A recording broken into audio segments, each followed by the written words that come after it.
Lord of the Mysteries. Chapter 43. Search. While looking at Klein, Leonard smiled and nodded. Then, do you need anything from them?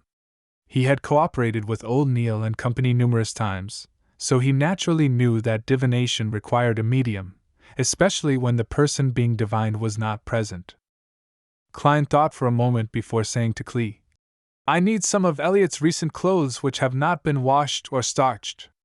It would be better if you have any accessories he used to wear on him. He tried to choose ordinary mediums, not something that would normally invite questions. But even so, Klee wore a look of puzzlement. Why?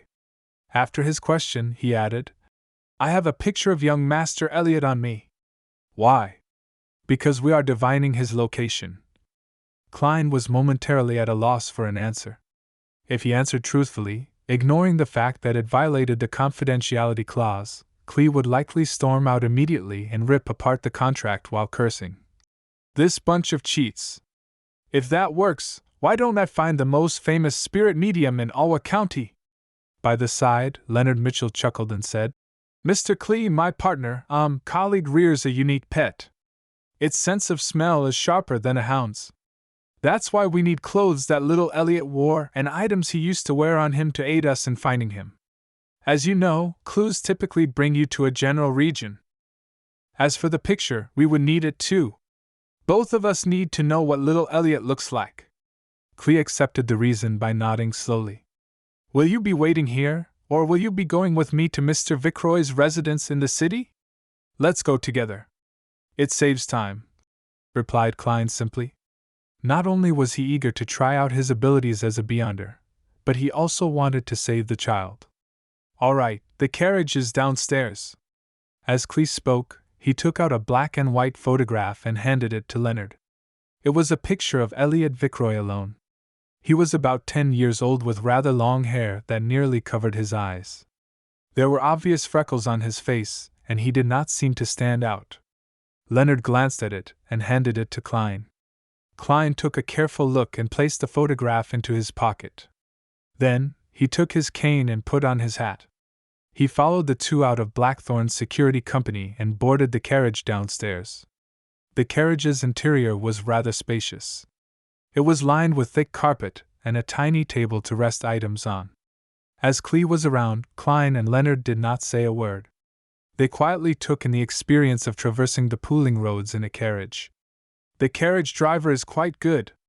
Leonard broke the silence after some time with praise and a smile. Yeah, Klein answered perfunctorily.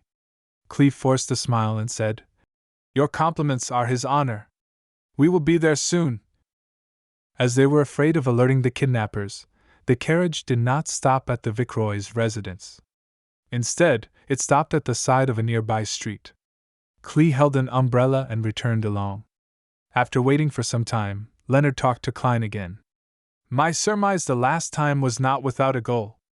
I was just trying to tell you that the notebook will definitely appear again. Perhaps it might be soon. That really isn't a happy surmise.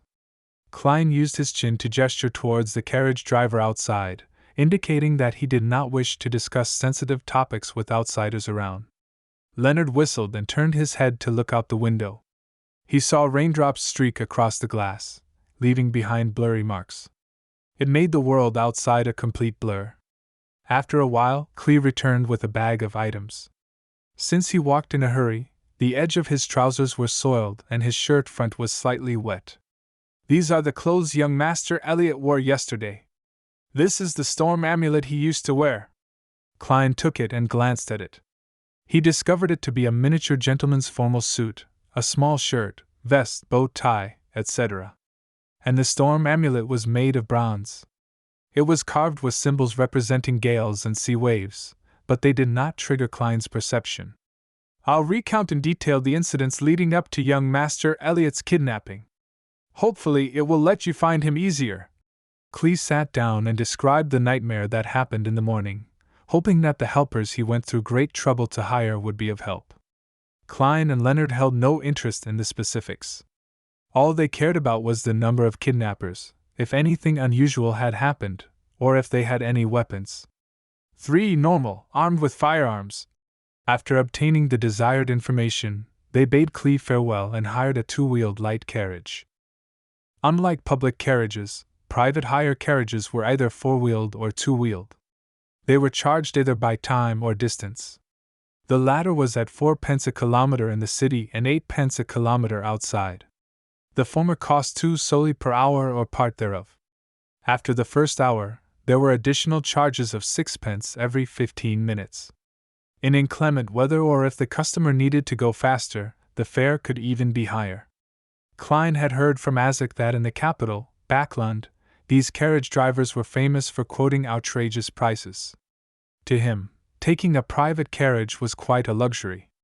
However, he did not need to worry about this at the moment, since Leonard had tossed 2 1 soldi notes to the carriage driver. Charge it by the time. After Leonard gave his instructions, he closed the carriage's door. Where are you going? The carriage driver was delighted and puzzled as he held the 2 notes. Wait a moment. Leonard cast his gaze at Klein. Klein nodded slightly and took out Elliot's clothes. He spread it out on the carriage's floor and then wound the storm amulet around his cane's handle. He held the silver-inlaid black cane and hung it straight over Elliot's clothes. He gathered the sphere of light in his head as his mind rapidly turned still. His brown eyes quickly turned deeper in color as he entered a half-cogitation state. He felt his body's spirit turning light. He vaguely saw the world of spirits everywhere. He silently said, Elliot's location? After repeating it 7 times, he released his grip of the black cane, but the cane did not fall to the ground. It remained standing in front of him even though the carriage was shaking. Minute but invisible stirrings happened around Klein, and he felt as if pairs of eyes were looking at him.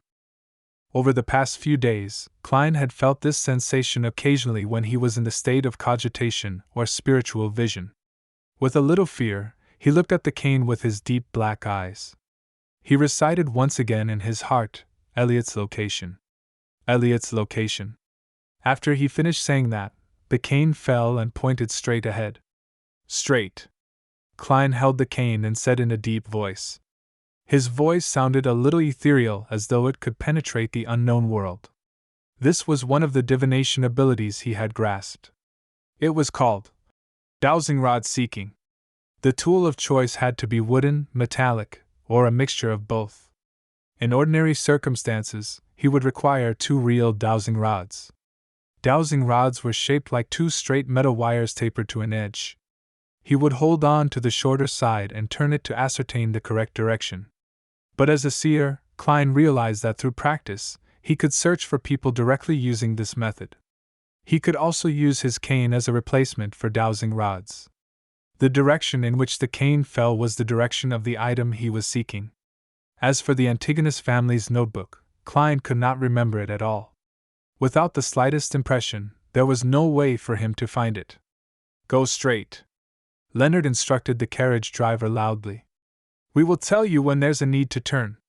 The carriage driver did not understand why that was necessary, but the notes in his pocket and the willingness of his passengers to hand over the money kept him quiet. He chose to follow the strange instructions. The carriage proceeded slowly, passing through one street after another. Midway, Klein used dowsing rod seeking to correct their direction. After the carriage circled a building once, he finally determined that Elliot was inside. It had only been 30 minutes since they bade Cleve farewell. After sending off the carriage driver, Klein did not continue using Elliot's clothes. Instead, he placed the cane, entwined with the storm amulet, directly onto the ground. His eyes turned dark once again as the raindrops around him suddenly spun in place. The cane fell to the front with a slant. Klein pointed at the staircase and said, There. At times I really envy old Neil. Similarly, I envy you now. Upon seeing this scene, Leonard smiled with a sigh. Klein shot him a glance and replied with a calm tone. This is nothing difficult. If you are willing to learn, you would definitely be able to master it. Your perceptivity should be very high, right? Leonard nodded and chuckled. That's not something good. He quickened his pace and walked into the building amid the ending rain. Klein was afraid of drenching his formal suit, so he jogged in tow. The building only had 3 stories. It was similar to a unit block from Earth. The entrance to each floor was situated along the flight of stairs. There were only 2 units per floor. Klein used dowsing rods seeking on both the first and second floors, but the cane remained still while pointing upward. The 2 of them quieted their footsteps and arrived at the 3rd floor. Klein once again placed the black cane on the floor. Whoosh! A breeze blew across the stairs as his pupils changed colors. The darkness seemed like it could suck the souls of people. Whoosh! Whoosh! Whoosh! Sobs seemed to sound out around them. Klein relaxed his palm as the cane with the entwined storm amulet magically stood erect. He silently read Elliot's location again. He watched his black cane drop silently as it pointed to the right room. They should be in there. While Klein picked up his cane, he tapped his glabella twice. Various colors saturated as he looked at the right room. He saw all sorts of auras inside. 1, 2, 3, 4. 3 kidnappers and 1 hostage. The numbers match. One of their auras is short. It's likely Elliot. Mr. Klee said that they have 2 hunting rifles and a revolver. Klein whispered. Leonard chuckled. Let me recite a poem for them. Why be a kidnapper? Why can't you happily be a civilized person? He put down the bag with Elliot's clothes and took 2 steps forward. His expression suddenly turned serene and melancholic. His magnetic and deep voice gradually sounded. Oh, the threat of horror, the hope of crimson cries! One thing at least is certain, that this life flies. One thing is certain, and the rest is lies. The flower that once has bloomed forever dies.